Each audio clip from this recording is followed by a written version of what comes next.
सहयोगी सुवर्णा जोशी। दिवसभरातल्या सगळ्या महत्त्वाच्या घडामोडी आपण बुलेटिन मध्ये बघूयात।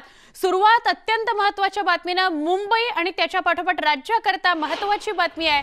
देशात काही दिवसांमध्ये कोरोना लसीचे 2 डोस देण्याचा विक्रम पार पडलेला आहे। आता लसीकरणाच्या बाबतीत मुंबईने देखील विक्रम केलेला आहे। देशात 1 कोटीपेक्षा अधिक लसीकरण झालेल्या जिल्ह्यांमध्ये मुंबईचा क्रमांक लागतो। मुंबईमध्ये 1,63,497 जणांना कोरोनाची लस देण्यात आली आहे। यामध्ये 72,75,134 जणांना कोरोना लसीचा पहिला डोस दिला गेला आहे, तर 27,88,363 नागरिकांना कोरोनाचे दोन्ही डोस दिले गेलेले आहेत।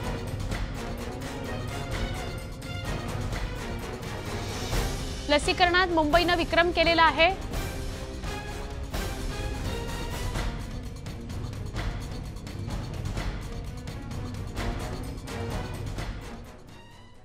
तर राज्यात गेल्या 24 तासात कोरोनाच्या रुग्ण संख्येत 4,130 ने वाढ झाली आहे। 64 जणांचा उपचारादरम्यान मृत्यू झालाय। मुंबईतही 24 तासात 413 नव्या रुग्णांची नोंद झाली आहे। 4 जणांचा मृत्यू झालाय। राज्यात सध्या 52,000 सक्रिय रुग्ण संख्या आहे।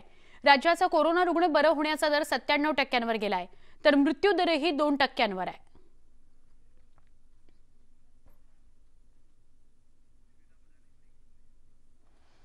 या सगळ्या विषयी आपण अधिक बोलूया। आमच्या प्रतिनिधी सुष्मिता बदाणे पाटील आपल्या सोबत आहेत। सुष्मिता, खरे तर मुंबई करता एक चांगली बातमी आहे, मुंबईने विक्रम केलेला आहे। मात्र राज्यामध्ये कुठेतरी तिसऱ्या लाटेचा धोका कायम दिसतोय किंवा तिसऱ्या लाटेचा धोका घोंघावतोय असं म्हणायला पाहिजे। काय सांगशील सुष्मिता?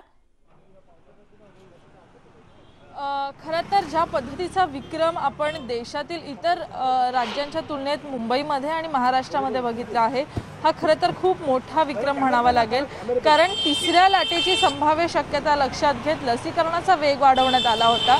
आता सध्या जी आकडेवारी काल प्रसिद्ध झालेली आहे, याच्यामध्ये साधारणपणे 80% नागरिक असे आहेत की ज्यांनी लसीचा पहिला डोस घेतलेला आहे। त्याचबरोबर 30% नागरिक मुंबईमध्ये असे आहेत की ज्यांनी दोन्ही मात्रा घेतलेल्या आहेत।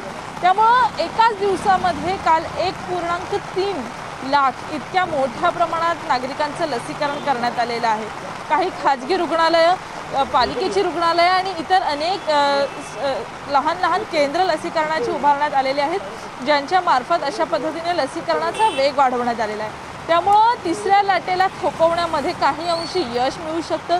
अँटीबॉडीज नागरिकांमध्ये तयार होऊ शकतात। यामुळे प्रशासनाने सुद्धा या सगळ्या लसीकरणाचा वेग वाढवलेला होता। सुरुवातीच्या टप्प्यामध्ये मुंबईमध्ये लसीचा साठा कमी होता अशी ओरड आपल्याला पाहायला मिळत होती, परंतु ज्या पद्धतीने आकडेवारी समोर आलेली आहे, देशात आणि राज्यात आपण जर विचार केला तर मुंबई पहिल्या क्रमांकावर आहे। खरं तर आणखीन वेग वाढवणं गरजेचं आहे, कारण येत्या काळामध्ये लहान मुलांसाठी सुद्धा लसीकरण सुरू होणार आहे।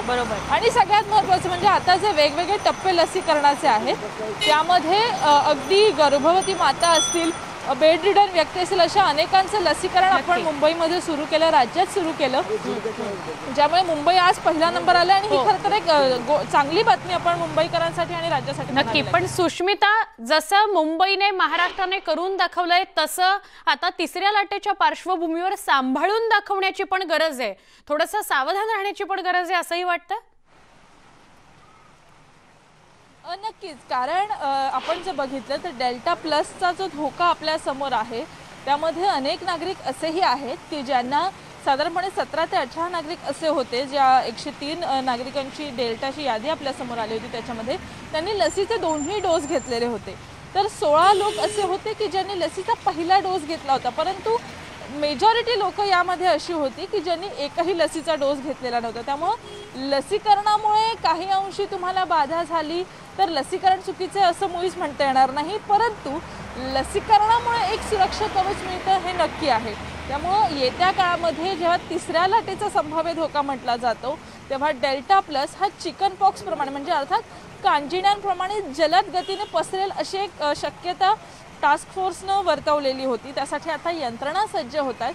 त्यामुळे ज्या अर्थी लसीकरणाचा वेग वाढतोय, भविष्यामध्ये आपल्याला बूस्टर डोस सुद्धा घ्यावा लागेल, परंतु ज्या पद्धतीने आपण मास्क किंवा सॅनिटायझर किंवा त्रिसूत्रीचा वापर करतोय ती टाळता येणार नाही। एकीकडे लसीकरणाचा वेग वाढलेला आहे, लसींचं वेस्टेज कमी करण्यामध्ये आरोग्य यंत्रणांना यश मिळालंय, त्यामुळे अगदी गावाखेड्यामध्ये सुद्धा त्या लसीकरणाबाबत जनजागृती होऊन लोक लस घेतात।